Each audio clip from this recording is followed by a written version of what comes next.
Hello! This is part 2 of my top 10 new places in the US that I visited in 2022. So if you haven't seen video number 1, maybe you want to go back and watch that first. Or you can just dip in here if you like. So enjoy the video.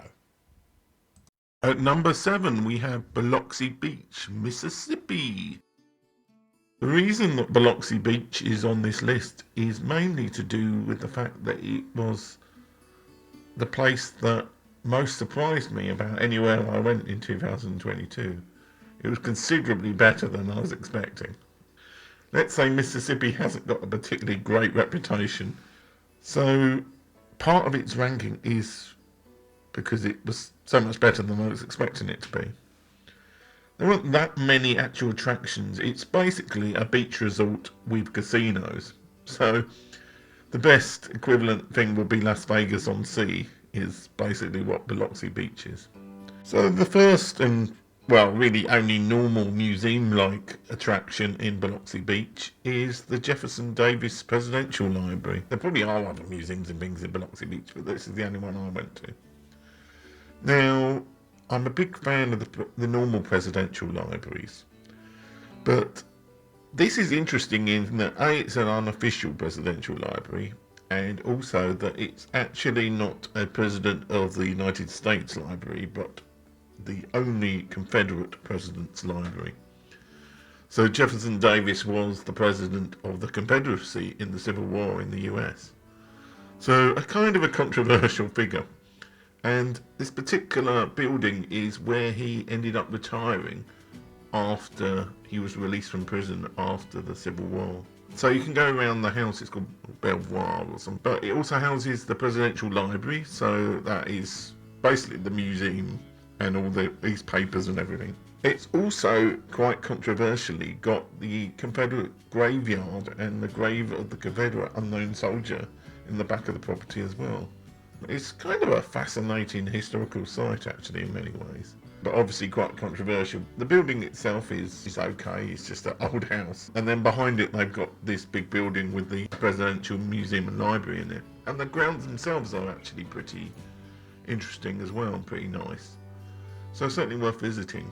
Now obviously the major attraction in Biloxi Beach is the casinos, and apparently since Hurricane Katrina they've allowed onshore gambling within, I think it's 500 foot of the seafront. So there's lots of casinos all in a long line on the front of the seafront in Biloxi Beach. The best one that I went to was the Beau Rivage Resort and Casino, which is a very impressive building and is equivalent style building to one you would find in somewhere like Las Vegas. I was there during the Easter period and it had great Easter displays, and it's considerably cheaper than a place like Las Vegas. Obviously you haven't necessarily got all the other infrastructure of attractions and bars and things that you have in Las Vegas, but it's still a very good, cheaper equivalent to Vegas if you pick the right time of year to go to Biloxi Beach. At number 6 we have Cincinnati, Ohio. Cincinnati and the local area, including parts of Kentucky, are really rich in attractions, even though Cincinnati itself on the Ohio side has definitely seen better days. There's lots of closed down properties and buildings in the centre. The first attraction is the Taft Museum of Art, which is quite an impressive house actually that's been converted into an art museum, and it's just a really nice place to walk around. The art itself is kind of secondary to the venue. It's a really nice house and it's really well laid out and just a pleasant environment, not especially big, but definitely worth a visit if you're in the area. The Newport Aquarium is a fairly good aquarium over on the Kentucky side of the city, and while it's quite expensive for what you get, it is very good and it has lots of those nice walk-through sections where you can see fish just swimming around you. So yeah, it's not the best aquarium in the country, but it's certainly amongst the top 10, I would say. And if you can get over the cost of it, which is quite expensive from what I remember, then it's definitely worth visiting, certainly if you're into aquariums. The National Underground Railroad Freedom Center is nothing to do with trains or underground railways. Historically, during slave times in the US, there was this system, let's say, that was used to help escaped slaves to actually get to freedom in the North, called the National Underground Railroad. So this is quite an interesting museum about how that worked and how slaves from the South basically got free by this, almost like it going through a series of connections and places and houses to get out to freedom. So it's a very interesting museum about slavery in the US and also about how slaves escaped in the past. The Cincinnati Art Museum is a little way out of the centre of the city, but it's certainly worth a trip there. It's a fairly large art museum with a wide collection of art.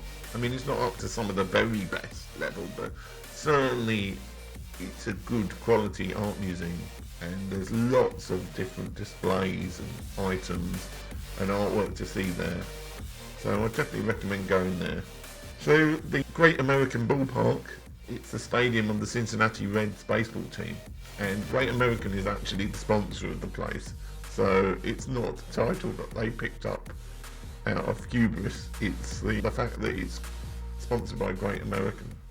But the tour there is really good. I really enjoyed going around the tour of the baseball stadium. I'm not visiting many other baseball stadiums, so this may be me just suddenly realising that I like visiting stadiums. So I'll have to go to places like Fenway Park and stuff like that I haven't been to before, because now I've done one baseball stadium. So I don't know if it's such a great baseball tour, but I certainly enjoyed it a lot. The actual museum, not so much, but you can get that museum discounted with the baseball stadium tour, so I'd definitely recommend doing that as well.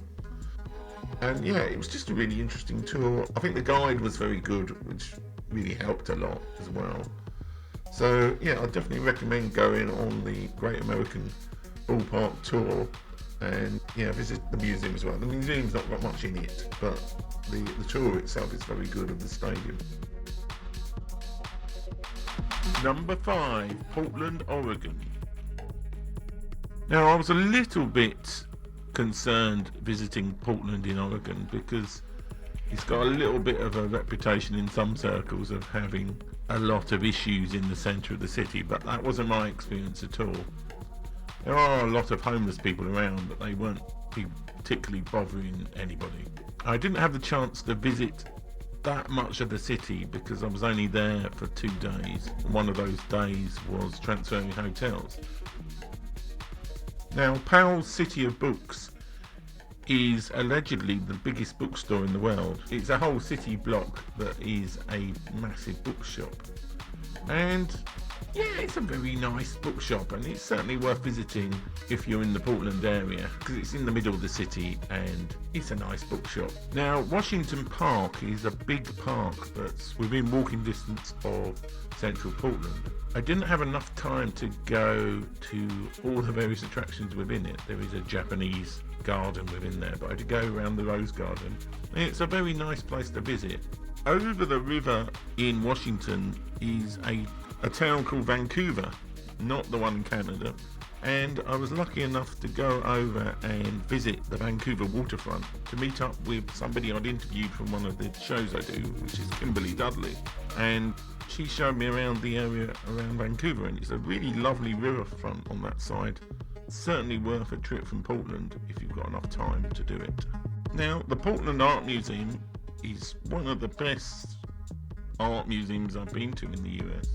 Lots and lots of artwork in the building. It's actually 2 separate buildings that are connected via a basement, but lots of very good artwork in the Portland Art Museum. It's certainly amongst the best in the US.